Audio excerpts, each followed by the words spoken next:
ಬಿಸಿಗಾಲ ಶುರುವಾಗ್ಬಿಟ್ಟಿತ್ತು. ಮಿಟ್ಟು ಒಂದು ಮರದ ನೆರಳಲ್ಲಿ ಕುತ್ಕೊಂಡಿತ್ತು.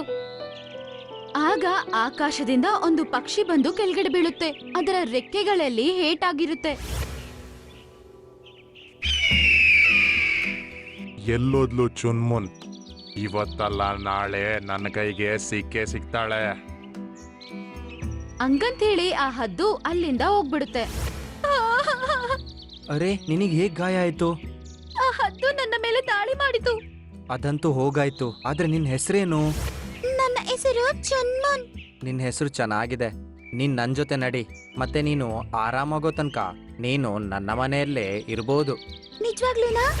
ಹಾ, ನಾನು ಅಮ್ಮ ನಿನ್ನ ಚೆನ್ನಾಗಿ ನೋಡ್ಕೊಳ್ತೀವಿ. ಚಿನ್ಮುನ್ ಸಂತೋಷದಿಂದ ಮಿಟ್ಟು ಜೊತೆ ಒಂದು ಗುಹೆ ಒಳಗಡೆ ಹೋಗುತ್ತೆ. ಅಲ್ಲಿ ಮಿಟ್ಟುವಿನ ಅಮ್ಮ ಆದ ಮೇನಾ ಕೆಂಪು ಕಲ್ಲಿನ ಬಳಿ ಕುತ್ಕೊಂಡಿರ್ತಾಳೆ. ಆ ಕಲ್ಲು ತುಂಬಾ ಸುಂದರವಾಗಿರುತ್ತೆ. ಅರೆ, ನೀನು ನೋಡೋದಕ್ಕೆ ತುಂಬಾ ಸುಂದರವಾಗಿದ್ಯಾ. ನಿನ್ನ ಹೆಸರೇನು? ಮತ್ತೆ ನಿನ್ ರೆಕ್ಕೆಯಲ್ಲಿ ಯಾಕೆ ಹಿಂಗಾಯ್ತು? ನನ್ನ ಹೆಸರು ಚಿನ್ಮುನ್.